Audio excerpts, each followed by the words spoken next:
Halo teman-teman semuanya, pada kesempatan kali ini kita akan membicarakan soal isu yang sangat erat dengan kehidupan kita sehari-hari, namun juga tentunya bisa menjadi suatu pembelajaran yang berharga.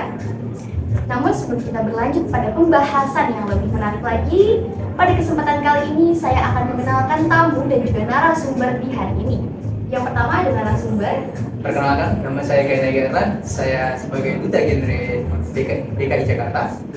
Selanjutnya ada para tamu. Saya Nisa Nuralipia. Saya Gedis Oktavianti. Saya Devi Fadila Safiria. Saya Zafira Areni Febita.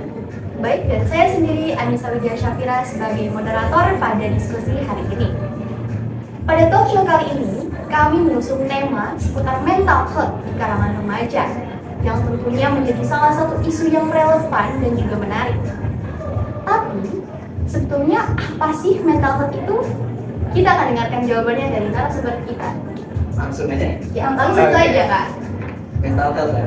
Kalau menurut aku sendiri itu adalah keadaan hati atau perasaan seorang manusia, baik itu dinamikanya gitu, baik itu secara saat kalau misalnya dia merasa senang, merasa sedih, ataupun merasa terpuruk gitu loh. Terpuruk itu bisa juga yang sedih gitu loh. Dan mental health ini emang baru-baru ini heboh semenjak COVID ya. Iya. Sebenarnya bukan COVID Iya. juga sih. Anak-anak tahun 2000-an itu 2000-an yang paling apa sih namanya, yang paling Gen Z lah. Gen Z lah yang paling aware gitu sama mental health ini. Karena kalau di logikakan pada zaman dulu ya, orang tua kita, zaman-zamannya gen milenial, Gen Y, itu mereka beda-beda cara mendidiknya. Nah, untuk kalau mereka kan keras gitu didikannya ya. Kalau misalnya kita kan bisa dibilang manja gitu. Jadi kayak mentalnya beda gitu lah keadaannya. Jadi mental health itu berbeda juga tergantung gimana cara pendidiknya, dan juga setiap generasi itu beda-beda. Nah, teman-teman, setelah kita tadi mendengarkan pendapat dari narasumber kita, yaitu Kak Kainega seputar dengan mental health, saat ini kita juga akan mengulik nih pendapat teman-teman yang hadir di sini juga terkait dengan mental health. Ya, aku mau nanggepin. Berarti kan tadi kakak bilang tuh ada sangkut pautnya sama keluarga kan. Berarti keluarga itu penentu banget gitu bagi seorang anak tentang kondisi mentalnya gitu. Jadi mungkin cara didik dari keluarga itu mempengaruhi gimana mental anaknya itu nantinya gitu. Ya kan? Benar, ya kita gak usah ambil contoh keluarga aja, kita ngambil contoh di pendidikan. Yang pendidikan itu kan artinya bukan lebih luas ya, nah ya lebih luas lah, lebih di luar lah. Ibarat kata kalau misalnya nomor satunya keluarga, nomor dua pendidikan gitu. Nah kalau misalnya di pendidikan itu di sekolah-sekolah, kita bandingin sekolah biasa sama sekolah yang semi militer, pasti didikannya mereka semi militer itu lebih keras kan. Nah, dan gara-gara pendidikan yang mereka keras, ya kalau misalnya kalian menghina mereka gitu, mereka juga nggak bakal tersinggung gitu loh. Bukan nggak bakal tersinggung, lebih susah tersinggung gitu dibanding sama kalian yang mungkin ya memang di sekolah biasa itu, sekolah negeri nggak semuanya yang cepat tersinggung, cuman berbeda kondisinya dengan yang mereka yang dilatih keras gitu loh, kayak di sekolah semi militer gitu. Kalau di di sekolah biasa kan pendidikannya bukan semi militer gitu, secara mentalnya gitu.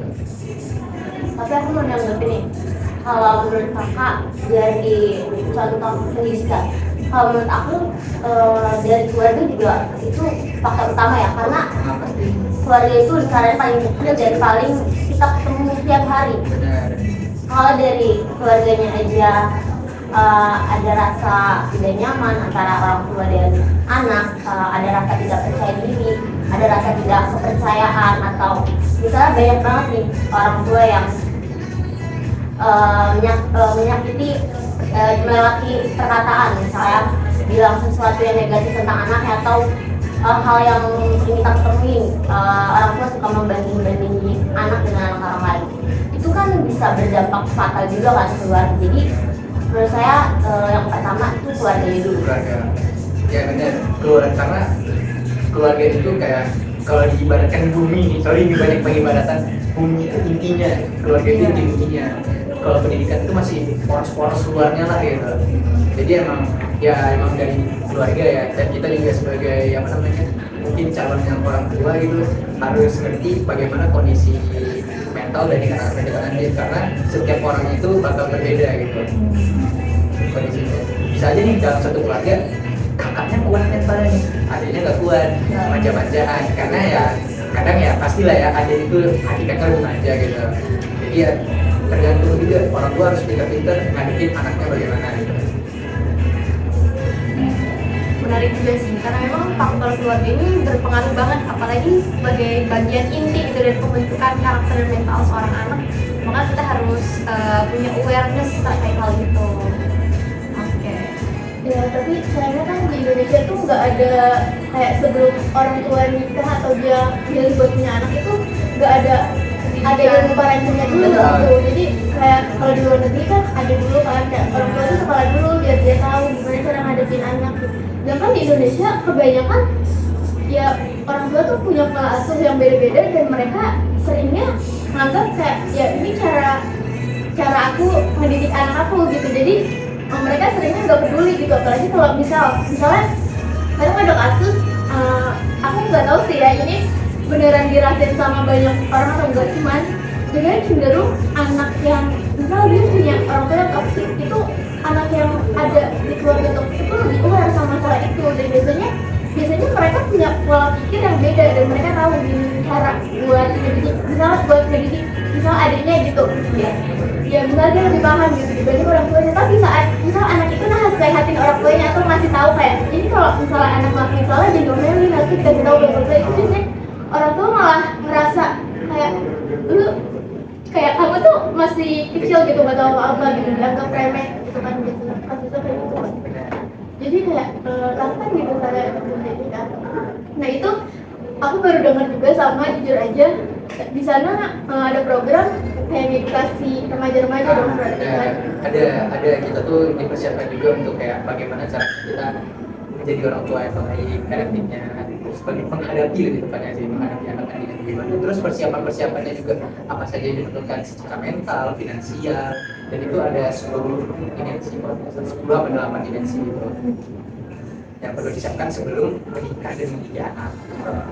Dan itu sebenarnya cuma buat yang kita doang ya. Jadi bisa-bisa yang kan kita Duta Genre itu berasal dari PIK ya, Pusat Informasi dan Konseling Remaja. Nah itu anak itu diajarin juga begitu. Dan yang dibahas nggak cuma cara model parentingnya, mental health-nya juga di situ dibahas. Perkembangan teknologi, perkembangan zaman, globalisasi, generasi baru, daerah orang-orang Barat dan orang-orang Amerika, Eropa dan lain-lain. Itu kebanggaan mana baru, semakin lama kita tuh akan semakin mudah tersinggung karena semakin banyak apa sih namanya pembagian sosial, maksudnya pembagian sosial strata-stratanya benar. Nah contohnya sekarang udah kayak jenis kelamin aja berkata dulu cuma ada 2, perempuan dan laki-laki. Sekarang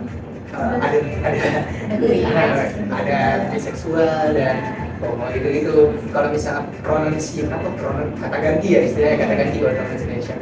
Pronounnya mereka atau kata gantinya kayak kadang ada yang nggak mau dipanggil she atau he gitu, padahal mereka berjenis kelamin laki-laki atau perempuan gitu. Kayak mereka merasa tersinggung gitu. Jadi semakin banyak pembagian stratanya atau pembagian jenis-jenis ya semakin mudah tersinggung lah orang kan. Karena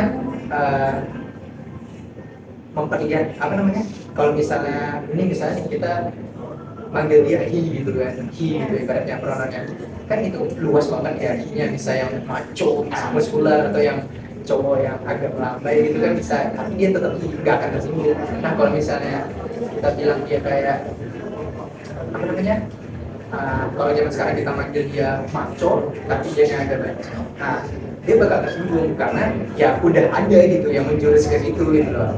Sebelumnya kan nggak ada. Nah itu menurut aku sih ya. Jadi kedepannya pasti bakal lebih mudah tersinggung gitu. Mentalnya juga pasti lebih aware gitu.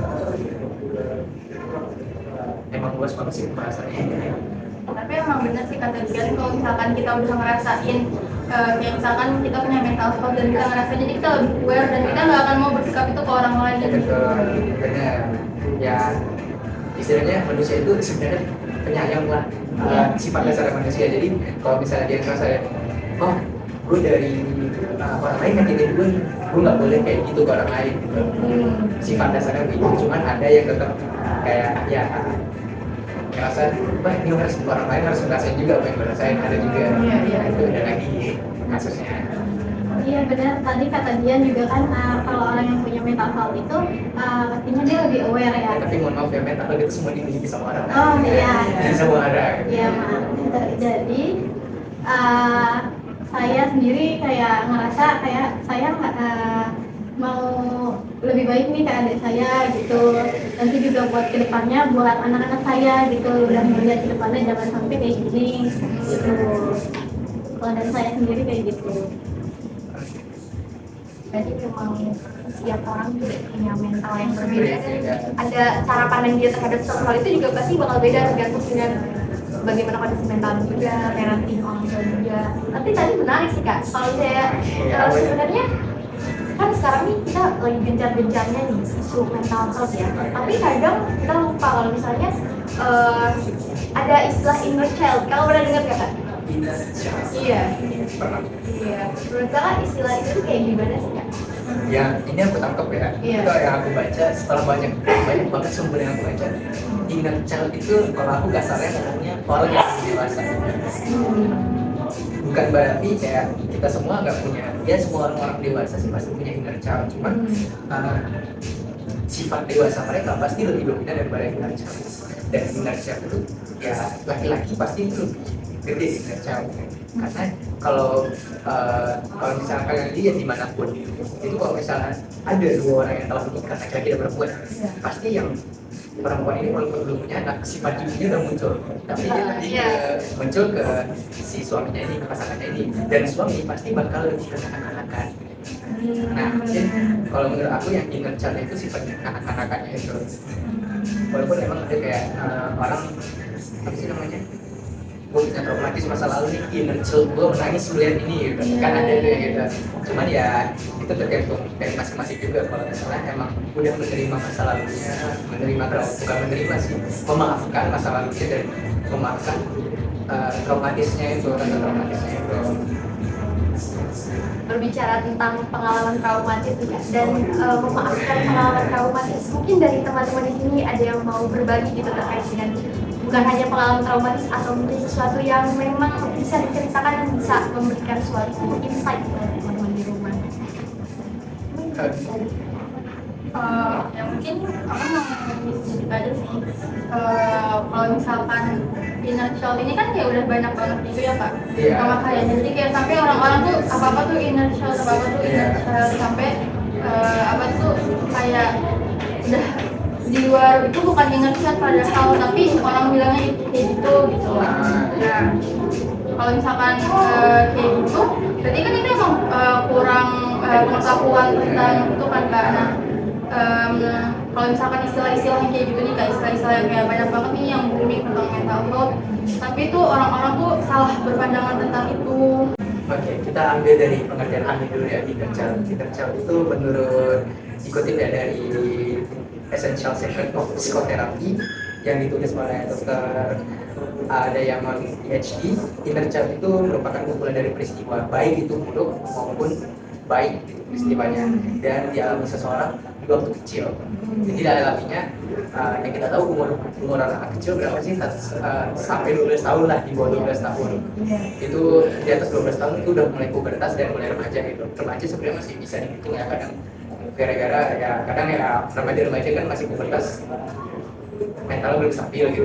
Jadi peristiwanya masih dihitung dan membentuk kepribadian mereka sampai dewasa. Nah, jadi sebenarnya inner child itu emang udah yang seperti yang kita tadi yang aku bilang tadi, inner child itu bentuk dari kedewasaannya itu, bukan sendirinya gitu loh. Karena kadang banyak orang yang nyangka inner child dia terpisah dengan sifat yang dimiliki, sifatnya Kayak alter ego gitu kayak alternya, padahal inner child itu sebenarnya masih satu. Kalau itu menurut pakai aku juga sih ya, karena itu membentuk kepribadiannya ketika dewasa. Kalau soal mental health juga sebenarnya ada 5. Kalau misalnya kalian punya stres gitu ya, punya masalah gitu, ada 5 tingkat gitu.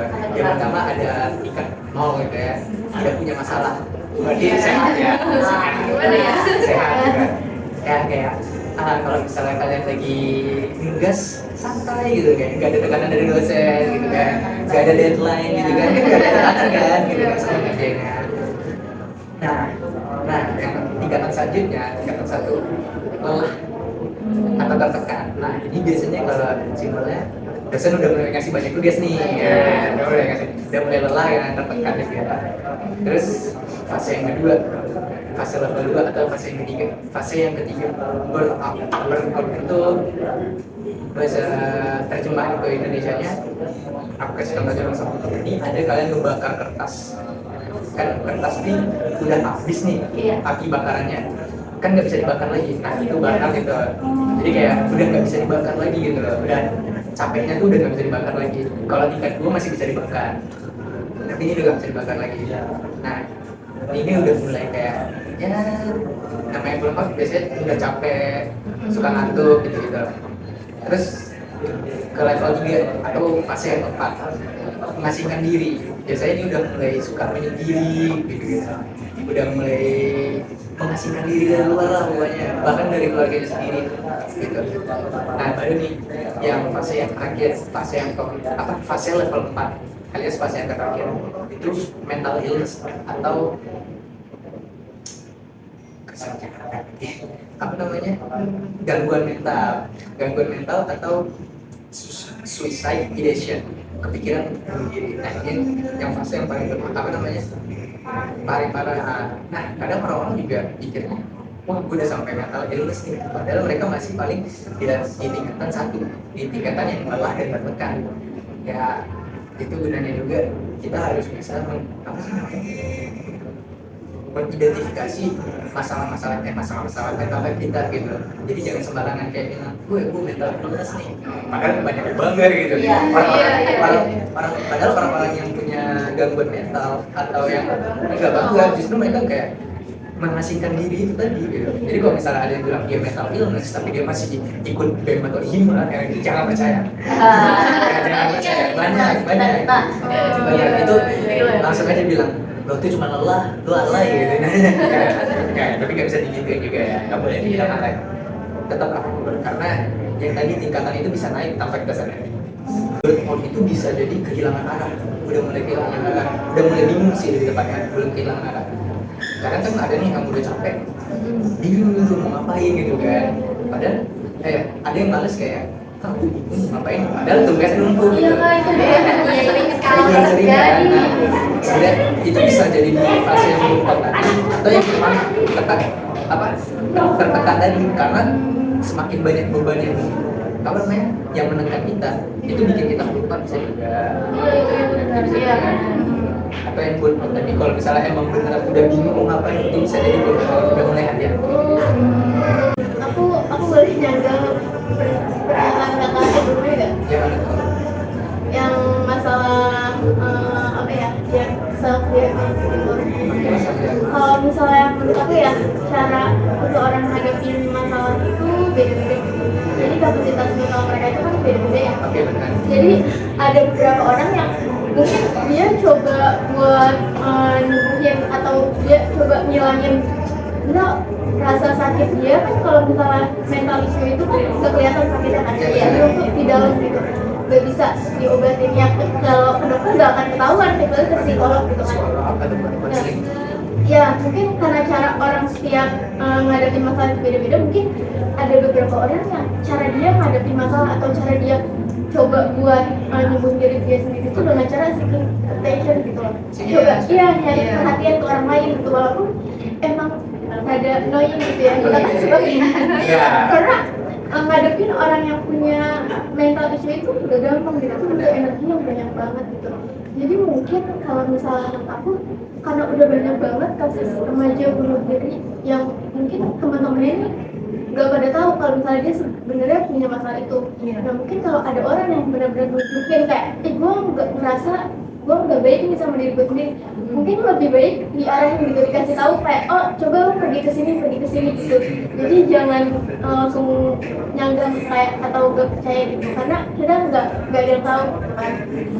Jadi ya menurut aku bisa diarahin, walaupun ya emang emang kadang kan beberapa orang yang nyebelin kayak lu ngomong mulu gitu, kenapa nggak coba buat nyembuhin diri gitu, tapi mungkin dia nggak tahu kemana harus pergi gitu, karena kan masih banyak orang yang nggak tahu kalau dia punya masalah sama diri sendiri harus pergi kemana gitu. Mungkin bisa diarahin juga. Oke, jadi sebenarnya kamu mau menyangga aku nih. Iya. Menyangga dari sisi Aku sebelumnya ngomong jangan percaya gitu. bukan jangan percaya, jangan sembarangan dia self diagnosis karena kita sendiri takutnya nggak tahu nih. Misalnya kalian ngerasa apa ya istilahnya, ini yang contoh kecil aja, contoh Iya. kecil. Nggak suka. Sebenarnya kalian malu-malu kucing. Nah, Oh itu kak lawan jenis. iya itu salah satu contoh kecil. Kan bisa aja kalian kayak ngerasa, gue capek banget ini. Ya siapa tahu kan bukan capek mental, capek fisiknya gitu, bisa jadi gitu. Kan makanya itu gunanya para ahli psikolog dan konselor-konselor yang ada gitu. Bukan berarti jangan, aku nggak bilang kalian nggak boleh self diagnose, cuman jangan langsung kayak memastikannya tuh kayak wah self diagnosisnya kayak wah gue misalnya gue demam, fix demam gitu, gak jangan langsung gitu lah. Kalian butuh ke dokter juga, siapa tahu itu bukan demam biasa, demam DBD gitu ya. Atau yang cuma sekedar pusing doang gitu, kan bisa jadi gitu. Bukan berarti nggak boleh self diagnosis. Self diagnosis itu masih boleh untuk salah satu apa ya, pertolongan pertama, karena yang bisa menolong mental health sendiri, mental health diri sendiri itu adalah diri kita sendiri, bukan dari orang lain. Orang lain hanya bisa mensupport gitu. Ya makanya aku bilang, iya makanya tadi aku bilang mending diarahin gitu. Nah, diarahin. Iya, diarahin gitu supaya dia coba nyembuhin. Ya tapi mohon maaf ya kalau misalnya tadi kedengarannya kayak gak boleh self diagnosis. Sebenarnya masih boleh, cuman jangan langsung kayak gue demam fix gitu ya. Karena kan kita ahli ya, lebih tahu lah ahli gitu. Sebenarnya self diagnosis awal juga itu bisa jadi indikasi Nah, kita buat indikasi. berangkat ke psikolog. Ya, atau juga bisa menurut aku self diagnosis itu pedang bermata dua. Kalau misalnya benar ya sembuh, kalau nggak sembuh ya naik lagi tingkatannya, naik terus tingkatannya. Kalau salah penanganan.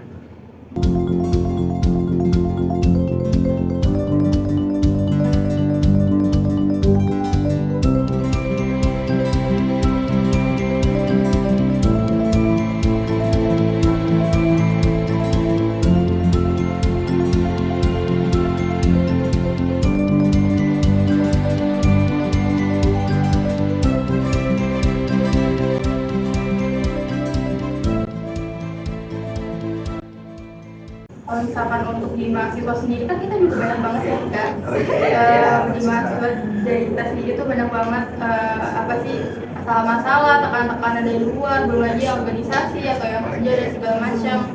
Nah, saya juga baru tahu kalau misalkan di UNJ itu juga ada lembaga konselingnya. Oke ya, dan Iya sih. di UNJ ada yang membahas, nggak tahu sih ya, dan ini membahas mental health secara luas ya.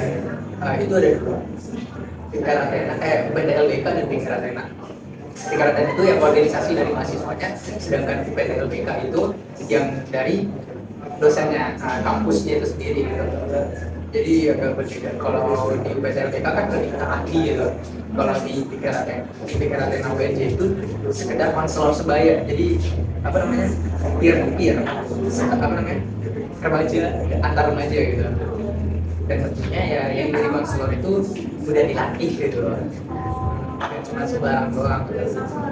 Cuman waktu yang pas itu kan bukanya di tahun aku baru bukanya, pas baru buka itu nggak sampai seminggu, baru 6 hari itu udah ibarat kata mau beludak ganti, walaupun bukan nyampe 10, cuman kita tuh karena keterbatasan apa namanya konselor, kita juga agak ketar-ketir nih. Ada beberapa, pokoknya udah kayak wah ini mau kapan lagi nih konselingnya, kita aja udah agak cukup nih orangnya gitu, jadi kita tutup dulu. Dan jujur itu beneran terjadi ya, kita kayak kaget juga, wah ternyata emang se-excited ini UNJ, dan emang ya, kita lebih harus aware gitu dari pikirannya. Kita dari mahasiswa sendiri juga banyak banget tekanan maupun dari orang tua, pendidikan, dosen, organisasi, apalagi yang organisasi, apalagi yang kerja juga, kerja ya kan itu berat banget ya. Ya tapi sebenarnya emang kendalanya UNJ tuh kurang disosialisasi gitu loh. Iya. Nah, Ya maksudnya padahal kan ada BEM dari UNJ, dari prodi, dari fakultas, tapi aku jarang banget ngeliat kayak BEM tuh ngasih sosialisasi tentang oh ini UNJ ini punya fasilitas ABCD gitu loh. Kayak contohnya di konseling ini ya, apalagi kan ya isu mental health ini emang lagi marak banget kan terutama di mahasiswa gitu. Dan aku mau menegaskan aja, kita sebagai konselor supaya bukanlah sebagai ahli. Karena kita kalau konseling ya, kalau melakukan konseling, jadi kita memberikan pilihan, bukan menentukan pilihan dari si klien. Jadi kita tidak berhak bukan pilihan si klien, kita cuma kayak membuka pilihan si klien. Kalau misalnya pandangan kita pandangan kita tuh bagaimana, dan emang kita juga mengambil data-data yang pernah ada gitu, tapi tetap kita nggak menentukan pilihan si klien karena kita bukanlah seorang pahlawan, kita bukanlah seorang malaikat, kita juga bukan seorang penyelamat, tapi kita adalah seorang manusia biasa gitu. Dan yang bisa balik lagi, yang bisa menyelamatkan diri sendiri atau mental health sendiri itu diri sendiri gitu. Jadi sebagai konselor kita tidak berhak untuk menentukan pilihan dari si konselingnya, tapi kita berhak untuk membantu si konseling untuk menentukan pilihan. Kita kalau misalnya dari pikirannya, kalau ibaratnya wah ini kasusnya udah kasus berat nih, kita alihkan ke UPTLTK, atau kalau misalnya yang kekerasan seksual ke Satgas PPKS gitu. Kan banyak tuh kalau faktor-faktor dan alasannya gitu ya. Kita cuma sebagai jembatan juga lah gitu. Sebagai yang nonton ini juga dia juga nggak tahu sih, pokoknya itu udah bukan ranahnya kami, jujur. Dan itu waktu pertama kali aku jadi konselor kan, langsung dapet anak, ya kaget dong kan, kayak wah ini udah seneng nih dapet konseling, wah ternyata masalahnya udah di luar ranah aku nih. Wah itu aku udah langsung mencari cara bagaimana keluar ini. Aku udah nanya juga ke yang dinas yang berhubungan sama pencegahan kekerasan seksual, itu P2 dan P2A. Mereka nyuruhnya buat laporan gitu ya, tapi ya sampai sekarang masih belum dijawab laporannya. Ya mungkin dari situ ya.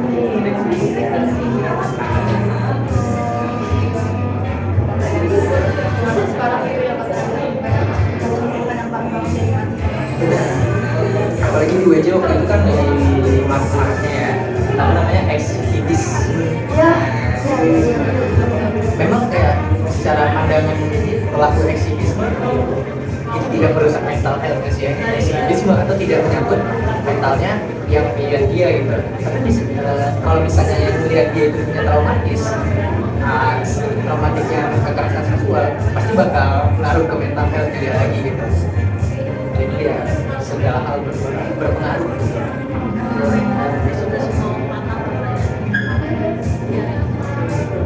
dari Gadis dan dari Anissa ada yang mau menanggapi atau berbagi gitu terkait dengan kasus mental health ini? Atau maksudnya gitu kan? Ya, atau bertanya? Ada prinsip-prinsip gitu. Waduh, prinsip. Aku mau nanya nih, aku balik lagi ke tadi tanggapan yang Liza soal orang tua. Oke. Soal sikap orang tua. Menurut kakak tadi kan orang tua tuh kurang pemahaman dan ini. Iya, kurang informasi. Iya. Jadi tuh aku pernah cerita soal masalah aku di sekolah gitu, soal aku di dunia begitu. Aku punya masalah ini di sekolah sama orang tua aku. Aku mungkin ngerasa kayak aku kayaknya bisa berbagi gitu sama orang tua aku, tapi aku cuma malah dibalikin sama orang tua aku, bilang kayak mama aja dulu lebih dari kamu gitu. Pasti. Donasi. Jadi kayak aku ngerasa abis dari itu udahlah mau cerita lagi gitu loh, kayak soalnya bakalan kayak percuma, bakalan dibantu lagi. Jadi kayak aku ya udah stop gitu. Itu emang terjadi juga dengan siap ya. Aku pernah beberapa kali curhat dan kayak minta tolong dilihatkan sama orang tua, dan akhirnya ya pilihan dan jawaban mereka kurang memuaskan ya. Jadi aku udah mulai bukan berarti aku stop menceritakan sesuatu kepada orang tua, tetapi kita sebagai anak aku wajib lah ya menceritakan gitu. Cuman untuk beberapa pilihan yang krusial aku cuma mendengarkan pendapat mereka, dan ya kalau secara pengambilan keputusan tetap aku yang ambil. Dan memang benar kebanyakan ya, tapi gak semua orang tua itu kayak ngebalikin omongan kita gitu. Emang kebanyakan kayak ya gitu doang, mama juga dipukul pakai rotan, ya bener gitu. Dia nggak bohong masalah dia dipukul pakai rotan, cuman sekarang udah berbeda gitu, udah berbeda di zamannya. Oh iya Kak, jadi tertarik dulu. Karena tadi kita ngomongin soal orang tua nih, karena kan karakter anak pertama, anak kedua, anak ketiga dan seterusnya kan berbeda-beda nih. Kira-kira dari segi urutan apa ya, sebenarnya urutan kelahiran tersebut berpengaruh juga nggak sih terhadap pembentukan mentalnya, kemudian terhadap bagaimana sikap orang tua terhadap anak-anak itu. Mungkin aja nanti dari teman-teman juga ada yang boleh sharing ya. Wah, sebagai abang nggak boleh manja gitu, apalagi seorang laki-laki gitu ya. Cuman ini kalau untuk itu stigmanya kan, jadi stigma aku tuh udah kayak aku nggak boleh manja karena aku yang harus menanggulangi itu sendiri gitu. Cuman ada beberapa yang di beberapa kasus kakaknya lebih manja gitu daripada adiknya gitu. Nah, pasti berpengaruh gitu kan. Balik lagi ke lingkungan jatuhnya kan, itu ke lingkungannya dia lagi, ke lingkungan keluarga paling intinya. Jadi dia ngeliat apalagi kalau misalnya kita kayak manja-manja anak kecil itu pasti mencontoh apa yang dilakukan oleh orang dewasa gitu. Jadi kalau misalnya kita manja-manja, adik kita pasti ikutan manja gitu. Pasti kayak pastilah kita kayak ada perubahan pola pikir lah ketika kita memiliki adik atau kita memiliki kakak gitu. Kalau misalkan dilihat di sosial media juga jadi banyak banget kan nih para anak tengah yang sangat tertekan karena dia harus menghargai adik dan harus mencontoh ini kakaknya. Banget ya jadi film anak tengah kan. Iya. Iya. Ada promosi film aja. Iya. Jangan lupa nonton. Kalau di sini ada nggak nih anak sulung atau para bungsu gitu? Gimana nih anak bungsu ya? Pandangannya soal ini? Bener sih kalau yang bilang masyarakat tuh kalau anak bungsu tuh manja. Lebih manja. Iya. Ya. Lebih manja. Tapi kalau menurutku ini juga mau merasa mandiri, tapi ada suatu rasa tidak percaya diri, ada rasa tidak kepercayaan dari orang tuanya. Kamu itu masih kecil, jangan dulu. Padahal anak bungsu itu juga mau mencontoh seperti kakaknya, berani. Kalau anak bungsu itu ditunda-tunda untuk mandiri dulu, sampai kapan dia mau berani untuk sendiri? Setiap orang tua pasti nih, bukan sebagai orang tua ya, sebagai seorang manusia kita pasti selalu mengambil pelajaran di setiap apapun yang terjadi. Contoh kalau misalnya anak pertama kita terlalu keras gitu, anaknya malah jadi kayak cuek ke kita, ya otomatis kita lebih agak manja ke anak kita. Yang kedua, dia anaknya lebih perhatian ke kita gitu. Dan begitu seterusnya gitu loh. Pasti orang tua ini gak bakal mau anak ketiganya, pokoknya anak selanjutnya mengulangi kejadian buruk kakaknya gitu. Nah, mungkin dia melihat kayak misalnya kalau gue jadi kakak ya, mungkin aja seorang orang tuanya pernah melihat kejadian yang jelek di kakaknya gara-gara apa yang kamu pengen itu mungkin. Ini kayak dampak dari kan emang banyak kasus orang tua ini ngebeda-bedain cara pengasuhan anak kan ya. Nah, tapi kalau menurut aku ya dampak dari orang tua ngebeda-bedain itu jadinya saudara antar saudara ini bisa jadi gak akur gitu karena saling ada cemburu. Benar, bukan cuma cemburu, malah ada jarak sebelah, itu udah paling parah. Dan ya karena kecemburuan itu tadi sih ke kakak, ya jujur aku juga setuju ke adik aku ya, jujur ya. Cuman ya sebagai kakak ya harus bermental baja gitu ya, jangan manja-manja. Ya nanti kalau misalnya ya amin ya kalau setiap manusia pasti meninggal ya, setiap yang bernyawa pasti pergi gitu. Kalau misalnya orang tua kita nggak ada, pasti kita sebagai kakak ya tapi banyak yang nge-handle dia gitu, yang mengasuh dia gitu. Jadi kita harus kuat juga mental. Rasa cemburu pasti ada, percaya setiap orang pasti ngerasain. Anak kalau sampai pada permasalahan anak kedua mulu gitu kayak laki yang kayak Iya juga. Kenapa ya? anak kedua mulu kayak kalau misalkan dinasihatin tuh kayak ya walaupun kamu gak ada salah ya nggak apa-apa, sama kita maaf aja sama saudara sendiri, nggak boleh saling berantem. Iya. Tapi kan ada titik di mana anak kedua itu udah pasti capek, Setuju. dan Itu senioritas sih. ya karena mungkin ngerasa orang tua yang kayak ya kakaknya lebih tua gitu, jadi ya udah yang lebih muda Hormatin. ya hormatin, jadi nggak mau duluan. Kita sebagai anak kedua adalah apa ya, pokoknya adalah hasil perbaikan dari kakak kita, dari hasil kakak kita. Bisa juga jadi backup, jadi salah satunya backup. Pokoknya perbaikan dari kakak kita, versi yang lebih baik, upgrade dari kakak kita yang lebih baik. Tetapi di satu sisi kita juga harus menjadi kakak dari adik kita. Nah, jadi di situ kayak disatukan banget. Jadi di situ titik jenuhnya juga. Ya kalau kakak kita ya benar, dia jadi dua, dia menjadi kakak dari dua kakak beradik kita. Itu dia cuma sekedar perannya itu. Siapa yang boleh perbaiki? Nah, kalau misalnya adik, ya aku anak bungsu. Bisa dijelasin lah privilege-nya gimana gitu. Too many privilege gitu. Jadi emang menurut aku kenapa anak tengah ya lebih tepatnya ya. Gak cuma anak kedua, pokoknya ya bukan anak bungsu dan anak Sulung sulung itu sendiri sih. itu Satu ya, oh iya, enggak, kalau itu satu. pokoknya bukan. Pokoknya selain dia bukan anak sulung ataupun anak bungsu, yang berarti dia anak tengah, anak kedua, anak ketiga, anak keempat, dan bukan anak bungsu juga. Dia pasti banyak tekanan untuk memperbaiki kesalahan kakaknya sekaligus menjadi kakak dari adiknya itu tadi. Ya nggak boleh betul sama adik gitu. Siapa juga yang mau jelek gitu kan. Soalnya anak kedua tuh kayak perannya banyak banget. Banyak kan? Karena Banyak. kalau misalkan anak pertama perannya sebagai kakak, anak kedua, anak terakhir perannya sebagai adik, sedangkan kita anak tengah berperan sebagai kakak dan adik. Wah, Double, iya, jadi benar juga benar. tapi pahalanya juga double, insya Allah.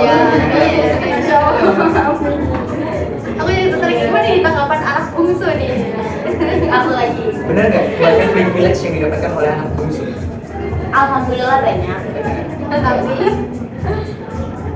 Tapi Ini aku jujur ya, pas jadi anak bungsu, pas kakak aku kerja, yang dikirimin jajan aku.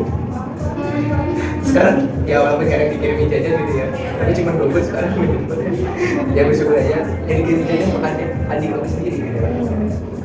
dan satu Nah, langsung bungsu, bukannya bungsu privilege bungsu. Tapi nggak juga nih kan? Oke. Saya baru kepikiran karena kakak saya udah berpenghasilan, orang tua pasti lebih fokus sama yang udah bisa memberi timbal balik antara anak dan orang tua. Oke. Jadi nggak selalu orang tua itu sayang sama anak bungsunya, tapi ada juga orang tua yang udah maksudnya lebih sayang ke yang yang pertama dalam kurung yang udah berpenghasilan. Jadi nggak semua anak bungsu merasa enak di depan di mata orang-orang. Oh iya benar sih. Iya. Karena orang tua juga baik lagi orang tua tuh juga sebenarnya cuma hasil. Peluang ya. Mungkin cuma bukan hasil gitu, pembuktiannya gitu. Ya dia bisa berhasil membuktikan kalau dia berhasil kerja gitu. Cuma dapat sisihan nggak dari kakaknya? Dapat tak? Itu bonus lagi tuh Bonus ya. lagi. Dari bungsu. Tapi balik lagi sih, setiap anak juga pasti ada tantangannya. Mungkin buat anak bungsu juga aku sering dengar kalau misalnya anak bungsu tuh biasanya dia tuh bakal jadi apa ya, punya beban buat besar nanti tidak kakaknya gitu. Iya betul. Atau memperbaiki kesalahan dari kakaknya. Misalnya kakaknya tidak mencapai nomor level 2, adiknya harus sampai level 10 gitu. Itu kan berat juga ya. Berat. banget. Coba bayangin anak kedua. Nggak kakak. Menurut aku sebagai anak gue bukannya apa ya, ini mungkin aku egois juga sebagai anak juga sebagai manusia. Aku tuh mau dikaliin sama adik aku, jadi aku bakal nyampe level tinggi gitu. Iya benar. dan juga ya sekaligus lagi memperbaiki bukan memperbaiki, melebihi kata itu. Jadi kesimpulannya setiap anak 1, 2, 3 itu Iya. kayak programnya Iya, masing-masing. benar. Sama kayak mental health tadi, setiap orang punya masalah masing-masing dan cara penyelesaian masing-masing. Tetapi tetap ikatan permasalahannya itu tetap ada di masing-masing. Bentar, kita kayak melupakan satu hal. Iya, Soalnya benar. kita belum mendengar pendapat dari anak sulung gitu ya. Aduh. Yang penting jawabannya ya. Alexun cuma bilang, alah, banyak ngomong kan. Dia mah sedang memadami perasaan dia, Pak. Banyak Saya sebagai anak sulung juga tadi ada beberapa hal yang kayak gimana ya? Makanya setiap tingkatan tuh beda-beda pandangnya gimana. Kalau biasanya anak sulung tuh mandangnya anak bungsu enak banget gitu ya. Anak sulung yang lain gitu ya, enak banget gitu. Ya kalau misalnya kita sebagai anak yang di bawahnya anak yang kakak kita pasti ngeliatnya, wah kakak udah jago nih, udah kayak gini, masa aku nggak boleh juga kayak gini. Kayak anak sulung kan gimana tuh? Gimana nih tanggapannya anak sulung? Ya kalau benar dikatakan oleh anak tiga tadi. Kalau dari aku sendiri ya kayak awalnya ngerasa berat ya, tapi ya dijalanin aja gitu loh. Mental anak sulungnya udah jadi. Bener dari orang tua yang minta kerja, kuliah, pendidikan, harus ini nilai, ini semuanya harus lengkap lah pokoknya. Kerjaan rumah, apalagi perempuan ya, ada kerjaan rumah, tugas, kuliah, udah lengkap semuanya. Ngurus adik juga kan. Bener. Jadi kayak bebannya kayak aduh udah tumpuk kayak jadi pusing ya, tapi ya udahlah dijalanin aja, kayak pelan-pelan pasti bisa gitu. Apalagi kan yang harus kata mama contoh kakaknya gitu, ngajarin yang bener, jangan gini gitu. Jadi dia anak pertama juga harus perfect banget biar dicontoh sampai sama adik-adiknya, harus sempurna. Tentunya anak sulung maupun bungsu punya struggling Bener, masing-masing ya. masalah masing-masing. Oke, karena ini kita sudah di penghujung talk show nih. Kira-kira apakah ada yang memberikan closing statement terkait dengan diskusi kita pada hari ini? Mungkin dari teman-teman dan juga dari narasi dari kita, Kak. Kalau aku sih soal mental itu ada gimana dan soal peranakan. Aduh. Kalau aku ya udah secara umum aja. Sebagai manusia ya kita punya sifat yang berbeda dan semuanya berbeda, tapi kita harus menghargai keberbedaan tersebut gitu. Biar tidak terjadi yang itu tadi suicide atau bunuh diri tadi. Ya siapa tahu misalnya di Miswit kayak manggil bapak itu ya nggak masalah gitu, cuman kalau di Dian kan manggil bapak sensitif banget gitu. Bisa papa atau papi. Namanya bukan nama bapak. Oh. Misalnya kayak manggil Agus gitu dong. Waduh. Ya kalau beneran sorry ya, cuman ya maksudnya siapa tahu kan ada yang bilang malah ada respon orang yang malah dibalasnya gitu, Ridwan ya gitu kan. Nah, maksudnya ada yang kayak gitu, ada juga yang kayak Iya. malah makin kayak pusing, kayak pusing, kayak malah nangis gitu. Jadi kayak karena respon orang tiap orang itu beda, hargai berbeda, jangan terlalu mental pernah gitu lah. Karena aku pernah membaca dari mental itu belum pikiran berubah action atau tindakan kita. Nah, tindakan tadi bisa mengubah realita. Nah, kenapa saya bilang kayak ini? Kalau misalnya mental udah rusak, pasti bisa berujung ke kematian atau bunuh diri tadi. Nah, bunuh diri tadi itu ada action, dan apa yang kenyataannya berubah, kenyataannya dia nggak bernyawa lagi. Jadi itu bisa berubah lah. Satu lagi nih, ada yang mau closing statement dari teman-teman? Ya, kalau misalnya dari aku, ya kalau misalnya udah ngerasa udah fit di masalah-masalahnya, udah ngerasa gampang capek, atau yang tadinya semangat banget dari semangat banget kuliahnya terus tiba-tiba ya jadi nggak semangat lagi, atau pokoknya udah ngerasa nggak enak sama diri kamu sendiri, atau udah ngerasa nggak nyaman, itu mungkin bisa coba dikonsultasiin gitu. Kalau misalnya di UNJ kayak tadi kan udah dibilang ada Kak Tena, itu Terus ada juga LBK, ya UKT LBK. Nah kalau di UKT LBK sendiri, jujur aku udah pernah pas di situ. Jadi kalau misalnya mungkin ada yang belum tahu, UKT LBK itu ada di gedung Dewi Sartika, itu ada di lantai 4. Ya, itu ada di lantai 4. Itu kalau mau coba buat konsul mungkin bisa buka IG-nya dulu, itu bisa ngisi di form, nanti di sana kamu bakal diarahin kayak ditanya-tanya, atau bahkan kalau misalnya mau dirahasiain identitasnya juga itu bisa gitu. Nanti abis itu bakalan langsung ada narasumber gitu. Jadi kalau misalnya udah ngerasa nggak enak, itu jangan ragu-ragu, coba aja ke psikologi. Mau itu kamu ngerasa cuma sekedar capek doang atau gimana, daripada self diagnosis sendiri gitu kan. Ya jadi lebih baik dicoba diobatin.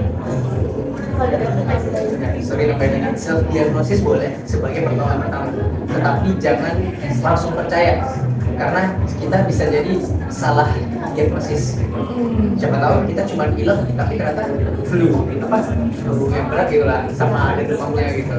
Siapa tahu kita cuma demam biasa tapi malah kita sangka DBD, beda penanganannya gitu. Nah, itu salah satu takutnya. Nah, oke teman-teman, setelah tadi kita membahas sesuatu yang daging tapi ringan juga nih, soalnya relate ya.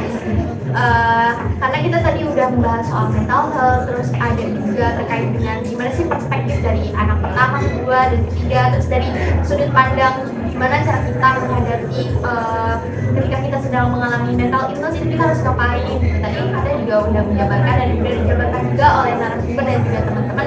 Jangan ragu buat menghubungi profesional ya teman-teman kalau misalnya teman-teman perlu bantuan atau dukungan. Dan ingat, jangan memendam sendiri. Oke.